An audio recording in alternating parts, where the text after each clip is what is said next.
Good morning. Praise the Lord. ઈશ્વરનો આભાર માનતા આવો આજનું વચન જોઈએ.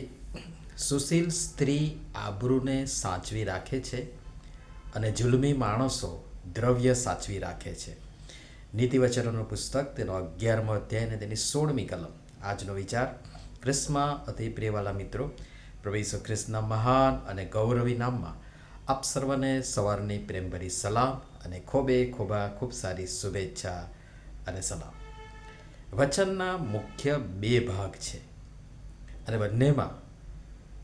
બંને માટેના જે શબ્દો છે તે જોવા પ્રયત્ન કરીએ.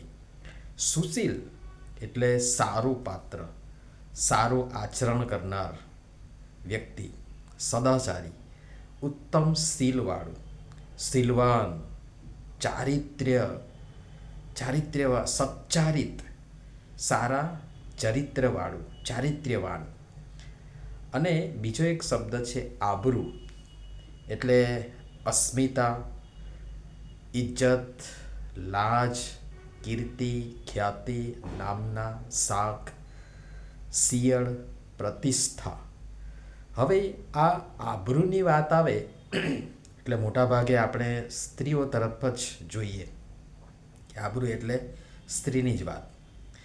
જે સુશીલ સ્ત્રી અને પુરુષ બંને હોય અને એ ઈચ્છનીય પણ છે, પરંતુ પુરુષ પ્રધાન સમાજમાં ને એક જે ઘરેડ છે એની સમજણ સાથે આબરૂ કે ઇજ્જતની વાત આવે એટલે વાત સ્ત્રીની જ કરવામાં આવે. પરંતુ એ બંનેને લાગુ પડે છે કે લાગુ પાડવી જોઈએ. નવા કરારમાં પણ એક પ્રસંગ છે, બહુ પ્રચલિત છે, આપ સર્વ જાણો છો કે પ્રભુ ઈસુ ખ્રિસ્તની પાસે વ્યભિચાર કરતાં જ પકડાયેલી સ્ત્રીને લોકો પથ્થરે મારવા લાવ્યા હતા. તો પુરુષ ક્યાં? શું પુરુષ એટલો ગુનેગાર નહોતો? પણ આપણી માનસિકતા એવી થઈ ગઈ છે ને સ્ત્રીને જવાબદાર ગણીએ છીએ, જે અસમાનતા લાવે છે.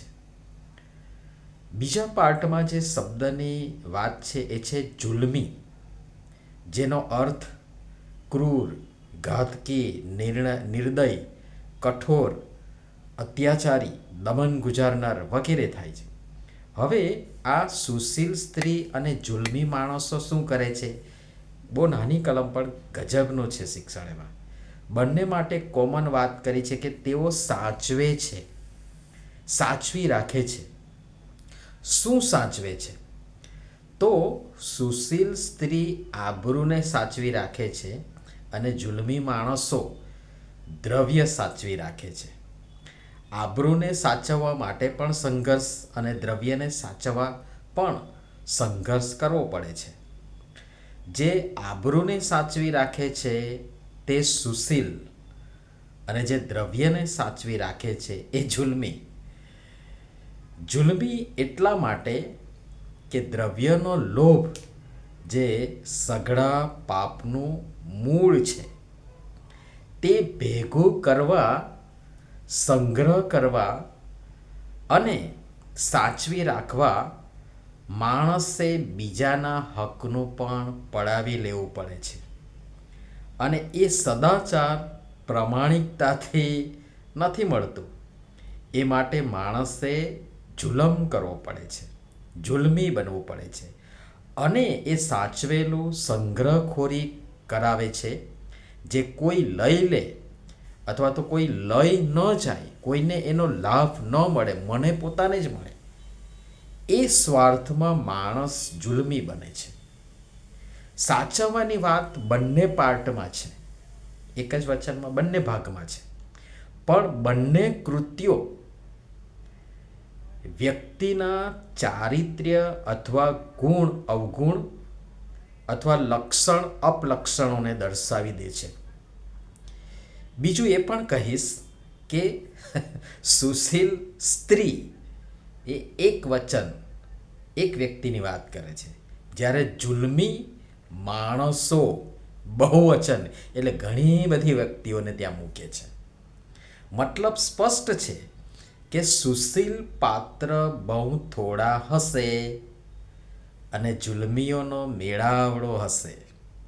સાંપ્રત સમય જેમાંથી હું ને તમે આપણે પસાર થઈ રહ્યા છે એ આ બધું જ આપણને બતાવે છે, આપણને જોવા મળે છે અને આપણને શીખવા મળે છે. સમય મળે એ માટે વિચારજો. આ બહુ અલગ પ્રકારનો વિચાર તમને આપી રહ્યો છું જે પ્રભુએ મને આપ્યો, અને એમાં જેટલા ઊંડા ઉતરશો એટલું ઘણું ગજબનું શીખવા મળશે અને આપણને પોતાને પણ ત્યાં મૂકીને જોવા માટે પ્રયાસ કરશો તો ઈશ્વર ઘણું બધું આપણને શીખવશે.